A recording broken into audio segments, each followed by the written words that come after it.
I too similarly feel very strongly about these kind of issues. I would like to know that if we want to go ahead in such direction, how threatening is it to take up these kind of issues? Is there any, have you faced instances where personal security is threatened? Okay, let me share with you, and this I once had a discussion with Sucheta also. Sucheta and I have been both mad enough to take up lots of things, and over this period I have never faced a threat, I can tell you, I can swear on it. Sucheta says she's also never faced a threat in direct terms. So will you never be threatened? I can't guarantee. But my observation is as follows, that generally I'm saying, if you try and take it up as saying मैं इसको देख लूँगा, you target a person as an enemy. Target the issues, not anybody. In your mind, don't have anger, revenge, the feeling that I will fix you. I've also noticed a lot of people who work in public space, certain amount of arrogance overtakes them also, especially if you've been successful a couple of times and recognized sometimes. And then I've seen and heard of people who would tell somebody, मैं तेरे को देख लूँगा. Okay, so I have power, power goes to my head.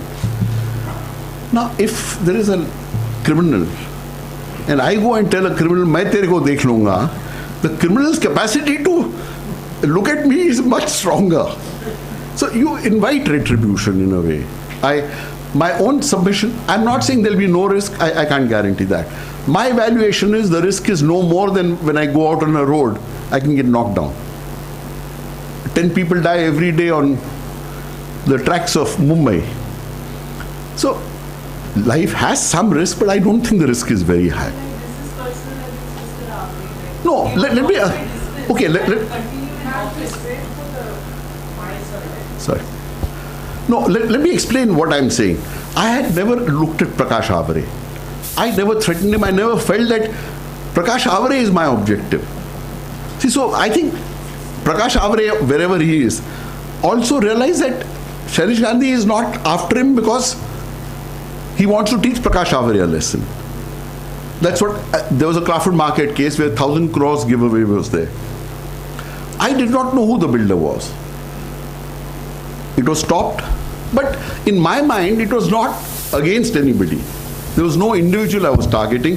I think if people perceive that, usually they will not touch you, but I can't give a guarantee to that. Yes, sir. Sir, I have a couple of questions I didn't ask earlier because I thought that I shouldn't interrupt you. So may I ask you now? Go ahead. In an RTA application, you have to have only one subject, or you can have more than one in same application? The Maharashtra rules have been amended to say only one subject, and there are some commission judgments which say one subject. Personally, I believe that is not as per law, but that's okay. I mean, today if you practically look at it, unless you have a Shailesh Gandhi as a commissioner, which can't happen, you should stick to one subject. The second question, sir, that I have is that you said that you send the application by speed post. What about the fees that you have to demand, if you have to pay? Can you, for application, you said put the stamp of 10 rupees or postal order, but can the fees be paid similarly? Okay, fees, no, it can't be paid by this. Postal order, you can pay fees for central government. You can send it by postal order. For Maharashtra government, I would say the simplest thing for the fees would be either somebody goes and pays in cash or get a demand draft made and send it. Okay, so therefore anybody can be sent for that. You don't necessarily have to go. No, you don't have to go. You don't necessarily have Not to go. Not at all. Third, sir, another question to you. In the whole RTI process, you are a sovereign, you can sit at home and the system should. Right. Now, you have given some very good examples of cases that you dealt with. Yes. A question that comes to my mind is the builders. Builders are very venomous people, and the young lady had asked a question about whether there were any threats if you were asking any questions, and whether you were threatened or you suffered as a result of any threats. The question is, if I have an issue, which I have personally in my case, with the builder which has sold us a flat and has not official construction, No, Now, no, so how should I deal with that? Because where flat has been sold, where the top 2 floors of a building. Okay, so let me interrupt you. I mean, these are specific. I could deal with it offline. I mean, My question is that I'm asking the question in the context of what the young lady asked a question, which is the threat from the builders, because they are that kind of people. okay, Many of them. So generally, what can one do if one feels threatened by somebody? The normal techniques are as follows. One is you get somebody else to file. If another technique is you have 10 people filing an RTA application. Instead of one person, 10 people file. The normal thinking is that nobody will try and threaten 10. You know, it's all right to target one chap, to target 10 becomes difficult. A third technique that people use is, sometimes you may feel very threatened and say, nahi hoga, none of these will work for me. You get a friend from another city to ask for it under RTI. But RTI will give you information that's available in one of the public authorities. See, the builder is not obligated to give you any information. Just for query, wouldn't it be a third party? Yeah. Just a related query. Wouldn't it be a third party interest in that case if you ask your friend to ask about your flat and the other particulars?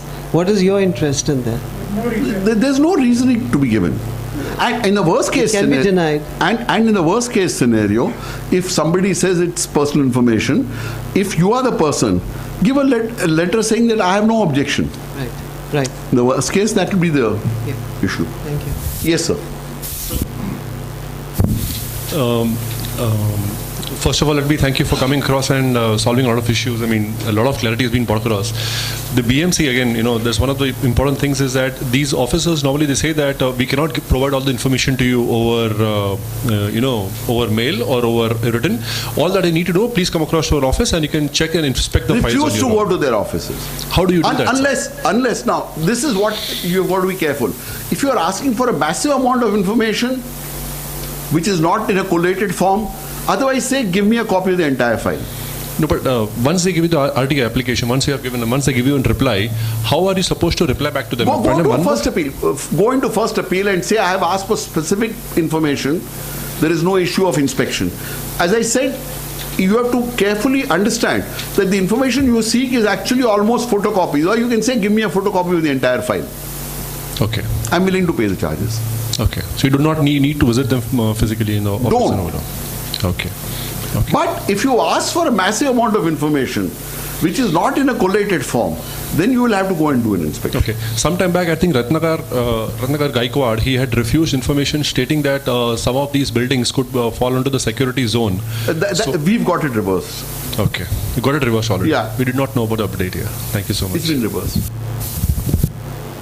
Yeah, go ahead. Inspired by the results of the 7th April to 10th April, I want to make a comment that formerly, whenever as far as the consumer complaints were concerned, we used to write, below the application, copy to Mr. M.R. Bhatt, without sending him a copy, because poor fellow was very busy. But when we wrote something like that, we got very quick response. Oh, wonderful. Now, at what stage do you think we should write copy to Mr. Shailesh Gandhi so that it will be faster? No, please don't. No, whether for the first appeal, second appeal, or No, please don't, sir. Actually, you want a copy, right? yeah. No, I am requesting that, the outcome. Look, if everyone sends me, faster. No, my point is, let me explain, friends. I work completely alone. I have no assistant. So if I have to open an envelope, I do it myself. So my request is, the outcome, do inform me if you can. Not, if everyone sends me applications, I will not be able to do it. Just mentioning the name, not sending you, and we'll give you the only outcome. Let's not do that. Sir, you are... It may be necessary to re-establish. No, that's up to you. But otherwise, you are a Badshah just as much as I am, friend. So... Sir, just to give more information, there is an Association of Democratic Rights, which is a Pune-based organization where on their website they have put these details. That's right. And actually writing down what are the criminal cases, what is the wealth, and that's right. they have done a real good work on that.